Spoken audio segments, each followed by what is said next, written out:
Bonjour à toutes et à tous. Alors aujourd'hui on va entamer un nouveau cycle de vidéos qui va être cette fois-ci consacré au sabbat. On a déjà commencé un petit peu à regarder les esbats, ce en quoi ils consistaient, comment les fêter, etc. On va faire la même chose pour les sabbats, mais vu que c'est quelque chose de beaucoup plus dense, de beaucoup plus... j'ai presque envie de dire important, même si c'est pas le terme qui convient. Excusez-moi, je centre... Voilà. Enfin bon, bref, beaucoup plus complet. On va faire une vidéo par sabbat et on va commencer par le sabbat qui arrive très bientôt, c'est-à-dire le sabbat d'Ostara. Alors, il faut savoir sur ce sabbat qu'il célèbre l'équinoxe de printemps et qu'il porte plusieurs noms. On peut le trouver sous les noms d'Éostre, d'Alban Eilir pour les traditions celtiques et druidiques, de fête des arbres aussi parfois, ou même carrément simplement d'équinoxe de printemps. Le nom le plus généralement admis, donc Ostara, est issu du nom d'une déesse germanique qui s'appelait Éostre. Éostre, ça veut dire l'étoile de l'Est. C'était une divinité de la fertilité à laquelle on adressait des offrandes sous forme généralement d'œufs peints pour assurer la venue du printemps. Alors c'est intéressant parce que notamment dans les pays anglo-saxons, on appelle Pâques Easter. Et Easter s'écrit E-A-S-T-E-R, alors que le nom d'Éostre s'écrit E-O-S-T-R-E. Donc comme on sait que ces langues sont aussi issues souvent d'un passé germanique, on est en droit de se dire que malgré la christianisation, malgré le fait que Pâques soit devenue une fête chrétienne, on se retrouve quand même avec une réminiscence païenne. Alors, en ce qui concerne ces fameuses offrandes d'œufs peints, il faut savoir que l'œuf, c'est évidemment, sans doute, un symbole de fertilité, mais aussi de renouveau et de force de vie.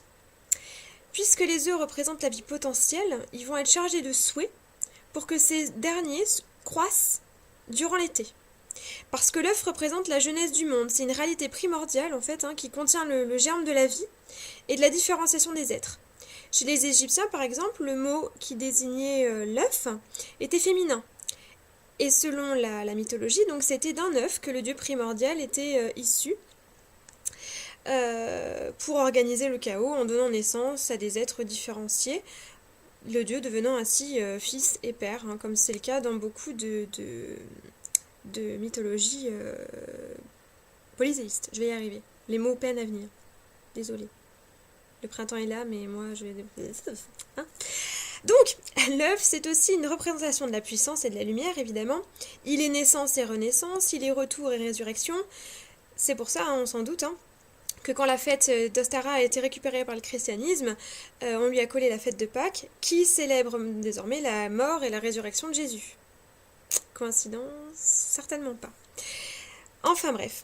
Donc, il faut savoir également que cette fête a plusieurs autres symboles, parmi lesquels le lièvre.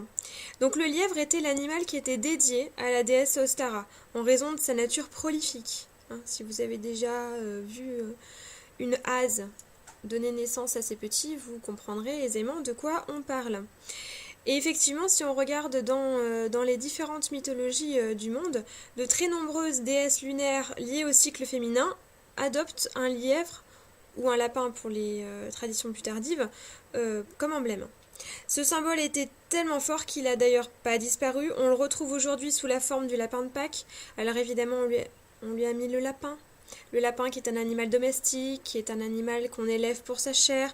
Le lièvre étant un petit peu trop sauvage, un petit peu trop lunaire. Mais bon, ça reste quand même un lagomorphe et ça reste un gros cousin de notre lièvre original. Alors, lors de l'équinoxe de printemps, il se produit un événement astronomique, je vous dis n'importe quoi. Vous ne devriez pas m'écouter en fait. Retournez à ce que vous êtes en train de faire. Ou continuez de m'écouter, mais triez. Bref, astronomique. Équinoxe veut dire nuit égale, puisqu'effectivement, à ce moment-là, le jour et la nuit sont égaux. On commence après la fête d'Ostara à avoir une durée de jour, une durée d'ensoleillement qui est supérieure à la durée de nuit. Donc, renouveau, on va vers le mieux, on va vers les beaux jours.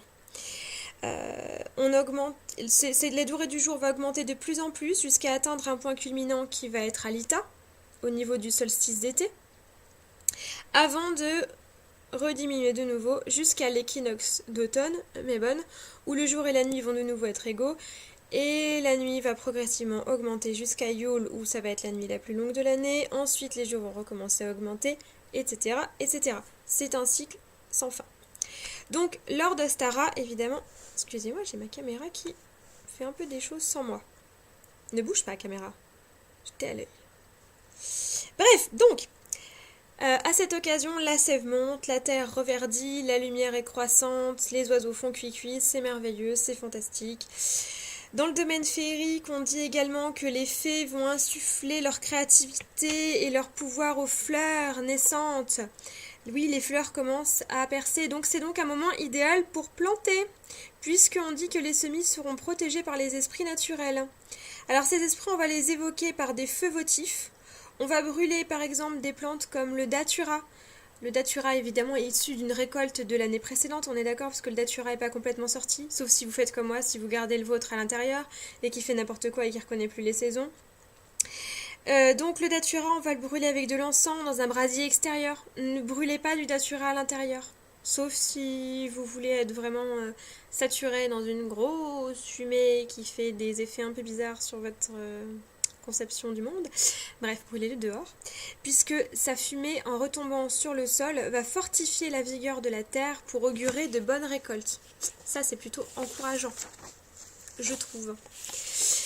On va diriger donc l'effet hypnotique de la plante vers la terre. Toujours vers la terre.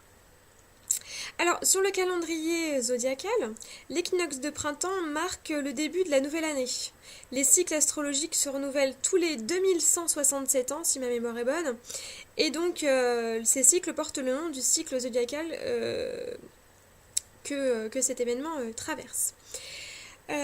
Donc, au sujet de ce qu'on peut faire à cette époque, il faut savoir que l'œuf va tenir une place primordiale dans toutes les activités, dans toutes les symboliques, puisqu'on a des traces écrites au niveau archéologique qui prouvent que les œufs étaient utilisés notamment au début du Moyen-Âge comme des talismans.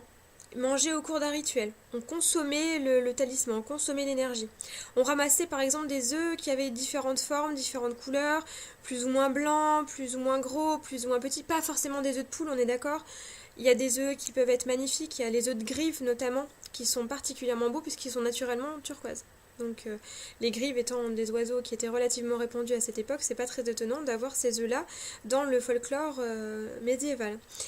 Et c'est pour ça qu'on les décore aujourd'hui, ces œufs. Aujourd'hui, on va décorer nos œufs de poule, on va pas partir à la chasse aux œufs d'oiseaux, on est bien d'accord. Donc, on va les décorer pour se rappeler un petit peu de ce qu'on faisait à cette époque-là, de choisir des œufs de différentes couleurs pour porter différents vœux, par exemple. Alors, au niveau des activités, évidemment, c'est une fête qui va essentiellement se dérouler en extérieur, puisque c'est une fête naturelle. Donc les coutumes païennes veulent qu'on allume des feux dès l'aube pour encourager le renouveau de la vie et protéger les plantations. Alors actuellement on fait sonner les cloches à Pâques pour saluer l'arrivée du printemps. On peut le faire aussi à Ostara, ça peut être une bonne idée. Et évidemment on décore des œufs. Alors les œufs, vous pouvez les peindre. J'ai quelques exemples de mes magnifiques œuvres. Alors celui-là il est en vert très clair. Il n'est pas fantastique. Alors, pour peindre un œuf, je vais y arriver, rien de très difficile. L'étape la plus délicate, en fait, c'est de le vider. Donc, pour ça, une astuce, vous prenez une aiguille à coudre. Du côté, vous savez qu'un œuf, il a un côté un peu plus effilé que l'autre. Alors, sur celui-là, c'est pas très évident. Je vais vous prendre mon œuf violet, ça se voit beaucoup mieux. Voilà. Il est beau, Ouais, c'est mon préféré. Donc, du côté le plus effilé, celui par lequel il sort parce qu'il est effilé pour pas trop faire mal au cucu de la poule quand il va passer. La nature est bien faite. Vous allez percer un tout petit trou. Je sais pas si ça se voit très bien à la caméra. Petit trou, tout petit. Un tout petit trou. De l'autre côté, le gros côté, donc celui qui sort en dernier et qui fait faire cote-cote à la poule, vous allez former un trou un peu plus gros. Donc c'est un petit peu dommage, on est d'accord, mais bon, après on peut le cacher avec un ruban, avec une gommette, avec ce que vous voulez, bref. Donc une fois que vous avez vos deux trous, vous allez, évidemment avant de faire ça, je vous conseille quand même de passer vos œufs, bien sûr, tout va bien, vos œufs sous l'eau, voire avec un petit peu de savon, pour dégraisser un peu, parce que bon, je vous rappelle que ça sort du cucu de la poule, donc hein, la poule, elle n'a pas forcément des lingettes Intima dans dans son petit poulailler, donc quelquefois elle a le derrière un peu crotté. Donc si vous ne voulez pas manger de la fiente de poule, je vous conseille très vivement de nettoyer vos œufs. Donc une fois que vous avez percé vos deux petits trous, vous allez prendre le côté du tout petit trou, et dans le tout petit trou, vous allez souffler de toutes vos forces.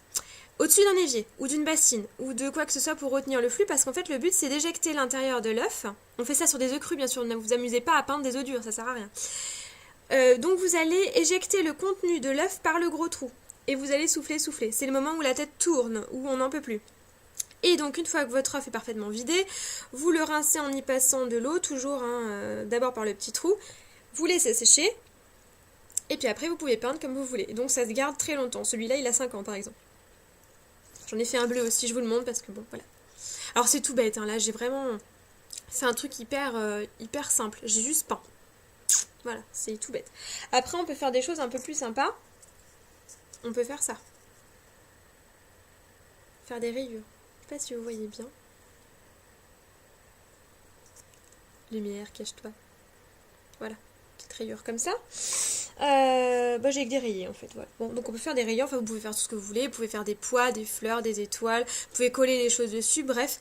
Vous décorez vos œufs comme vous voulez. Il y a aussi des teintures naturelles qui existent. Hein. On peut teinter les œufs, non pas avec de la peinture, mais avec des teintures naturelles. Alors là, par contre, il faut utiliser des œufs durs et non pas des œufs que vous avez vidés, parce qu'il s'agit de les faire bouillir avec les teintures, avec par exemple de la pelure d'oignon, du chou rouge, des choses comme ça, que vous allez mettre dans de l'eau et vous allez bouillir vos œufs comme si vous vouliez faire des œufs durs.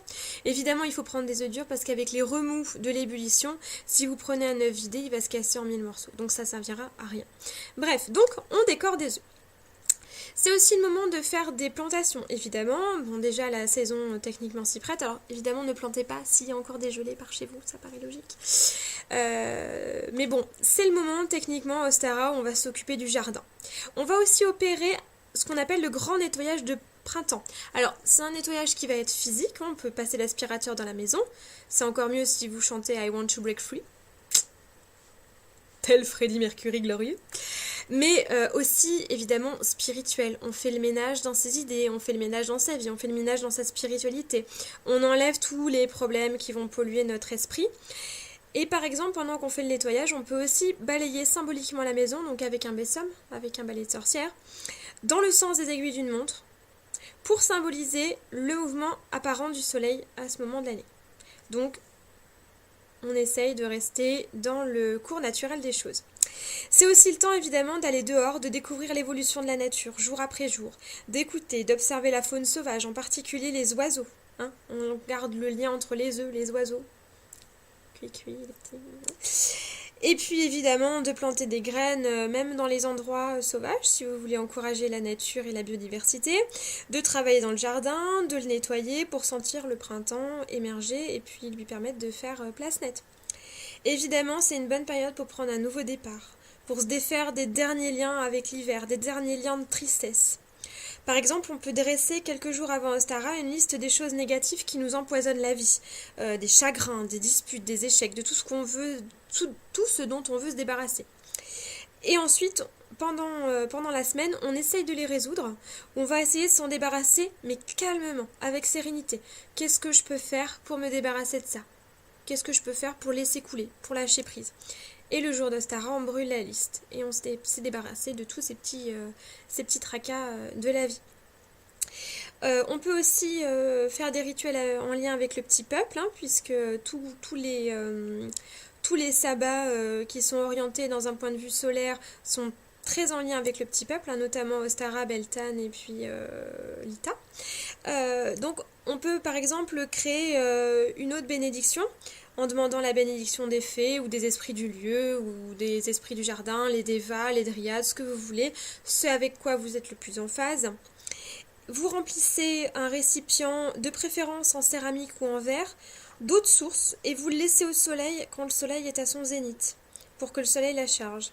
Et ensuite vous utiliserez cette eau avec sa bénédiction spéciale printemps pour arroser vos plantes d'intérieur, puisque les plantes d'intérieur ne bénéficient pas évidemment du réconfort du soleil renaissant à ce moment-là. Et elles en ont grand besoin elles aussi. C'est aussi le moment de méditer sur l'harmonie dans votre vie, sur le potentiel de croissance, pour exploiter le flux d'énergie naturelle qui est tout autour de vous. C'est vraiment une très bonne période pour méditer, notamment en extérieur, le dos contre un arbre par exemple, en prêtant attention à la vie, la vie qui progresse dans ses racines, dans son tronc, dans ses branches. Hein. C'est un petit peu comme dans la publicité que je ne citerai pas, où on sent la sève qui bloubloute sous notre écorce, quoi. Voilà, bref. Donc évidemment, hein, on appelle Ostara la fête des arbres, donc c'est l'occasion d'apprendre les traditions, les coutumes et le savoir magique qui sont associés aux arbres. Donc c'est un sabbat très forestier aussi. Et évidemment, comme Ostara marque le passage vers le côté lumineux de l'année, ça en fait une période très très faste pour établir un équilibre positif autour et à l'intérieur de soi. C'est un bon moment pour observer sa santé, pour se demander si son mode de vie actuel est propice à l'équilibre mental et physique. Donc réfléchissez bien à tout ça. On est dans un espace d'équilibre entre la nuit et le jour, hein. Donc on peut le représenter aussi symboliquement par une bougie blanche et une bougie noire. En faire une sorte de portail, hein, qui ouvre sur la saison lumineuse. On peut le traverser symboliquement au sein d'un cercle par exemple. Ça peut être une bonne idée de célébration symbolique. Alors évidemment c'est la saison des jonquilles. Ah, c'est des fausses. C'est pas grave. On va faire comme si c'était des vrais. Vous voyez pas, de toute façon vous savez pas. Vous y connaissez rien. Donc c'est la saison des onquilles qui poussent dans les prés. Donc les jonquilles qu'on appelle aussi les présages du printemps. Donc évidemment, plantez des jonquilles, récoltez des jonquilles, faites-en des bouquets, faites-en des couronnes, faites-en ce que vous voulez. Ce sont vraiment les fleurs les plus typiques d'Ostara qui sont en plus censées être en pleine floraison à ce moment-là. Donc c'est la fleur star d'Ostara. Vous pouvez même en mettre des petites. Moi j'en ai une petite. Des fois j'aime bien la mettre à la boutonnière par exemple. Voilà, des trucs tout cons, quoi. Pas forcément chercher des grandes choses à faire, on peut symboliser des choses tout simplement. Alors au niveau des représentations symboliques, si on se penche sur les divinités par exemple, Ostara est souvent vue dans la Wicca par exemple comme la déesse qui a rajeuni à Imbolc et qui redevient fertile lors d'Ostara. Donc elle est encore jeune mais elle se prépare peu à peu à se transformer en déesse mère. Elle suit le cycle de la vie. Donc elle était vierge à Imbolc, elle redevient fertile à Ostara. Évidemment, vous pouvez faire le lien avec toutes les déesses telles que par exemple Perséphone, Proserpine, Blodved dans la mythologie celte, toutes ces déesses qui sont associées aux fleurs, à la jeunesse retrouvée, mais qui rentrent quand même dans l'âge de la femme, dans l'âge fertile, qui se préparent à accueillir la vie en leur sein. Du côté des dieux, on va le représenter plutôt lui sous le visage de l'homme vert, l'esprit de la nature puissant, qui est représenté le plus souvent sous la forme d'un visage feuillu. Vous savez, on en voit souvent notamment en Angleterre. En Angleterre, on en voit un peu partout. L'homme vert, le Green Man. C'est vraiment une représentation très, très forte, très symbolique, ce masque avec des feuilles qui lui sortent de la bouche et qui lui recouvrent tout le visage.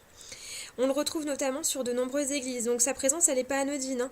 Il faut savoir que les maçons de l'époque qui construisaient qui étaient embauchés pour construire les églises pouvaient ne pas forcément être catholiques. Hein. C'était parfois des païens qui vivaient un petit peu en marge de la société et qui aimaient bien cacher des symboles un peu rigolos à l'extérieur des églises, puisque les moines n'étaient pas censés lever la tête lorsqu'ils circumambulaient les églises. Donc on va retrouver souvent, vous ferez attention, hein, dans certaines églises, notamment les églises romanes, hein, les plus anciennes, après avec l'installation du gothique c'est un peu différent, mais plus une église est ancienne, plus vous avez de chances de trouver à l'extérieur, alors généralement cachés sous le fait du toit, dans les modillons, etc., des symboles un peu païens, un peu grivois, un peu légers. Par exemple, dans certaines églises, on va trouver des dames qui soulèvent leurs jupes, des choses comme ça. C'était le quart d'heure histoire de l'art, excusez-moi. Donc, ce Green Man, on va aussi souvent le représenter dans les parcs et sur certains monuments. Donc, le meilleur moyen d'entrer en contact avec lui, évidemment, c'est une longue promenade en forêt, dans un bois, bref, un endroit feuillu. Plus c'est inextricable, mieux c'est, où se manifeste le plus donc sa présence et sa sagesse. Il faut savoir qu'il est le souffle de la nature dont la force va émerger naturellement au printemps.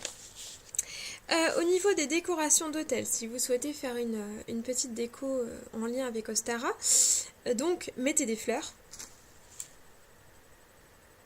Je resserre mon bouquet de jonquilles. Alors les jonquilles évidemment, pas que. pouvez aussi mettre des jacinthes, hein, c'est la période des jacinthes, du forsythia, s'il est encore jaune par chez vous, des tulipes, des pâquerettes, enfin plein de petites fleurs. Moi j'aime bien mettre ça par exemple. C'est des fleurs artificielles, elles sont en papier celles-ci. Je vous raconte ma vie, vous vous en foutez, c'est pas grave. Bref, donc voilà, des fleurs de printemps, même des pâquerettes. Vous pouvez faire des colliers de pâquerettes aussi, ou des marguerites si vous en avez. Toutes les fleurs que vous allez trouver dans votre jardin, que vous allez trouver autour de vous et qui pour vous vont représenter le printemps. Bon, les primes vertes, techniquement, elles sont un peu passées à l'époque d'Ostara, mais si vous en reste encore quelques-unes dans votre jardin, n'hésitez pas. Au niveau des arbres, on va surtout utiliser des branches de frêne et d'aulne, parce que ce sont des arbres qui sont très riches en sève, donc qui vont bien représenter ce moment-là. Au niveau de la décoration, évidemment, pensez aux œufs peints, pensez aussi aux petits lapins, par exemple des petits photophores dans ce style-là, c'est rigolo comme tout. On met une petite bougie chauffe-plat derrière, et puis ça nous fait une ombre de lapin qui se balade sur les murs, c'est rigolo comme tout. Donc des jeunes animaux, mais aussi tous les motifs floraux, arborés que vous allez trouver, donc genre des petits photophores dans ce style-là. Là, on met une bougie chauffe-plat. Là, on met une bougie classique. Voilà. Donc des choses printanières qui vont évoquer le renouveau saisonnier. Au niveau des couleurs, vous pouvez employer du vert, du jaune, du mauve, du rose. Toutes ces couleurs lumineuses, florales, délicates, etc. que vous allez pouvoir trouver naturellement dans la nature en regardant autour de vous. Et surtout, souvenez-vous bien que c'est une fête de renouveau, une fête où on va laisser de côté ce qui ne nous convient plus et où on va accueillir des nouvelles choses dans notre vie. Voilà, j'espère vous avoir donné un petit peu d'inspiration et vous avoir aidé à comprendre un peu mieux ce sabbat si, par exemple, vous manquez d'idées ou si vous manquez de sources. Bref. Donc, je vous souhaite une très joyeuse célébration d'Ostara et je vous dis à bientôt pour la prochaine vidéo. Merci de m'avoir écouté. Salut tout le monde!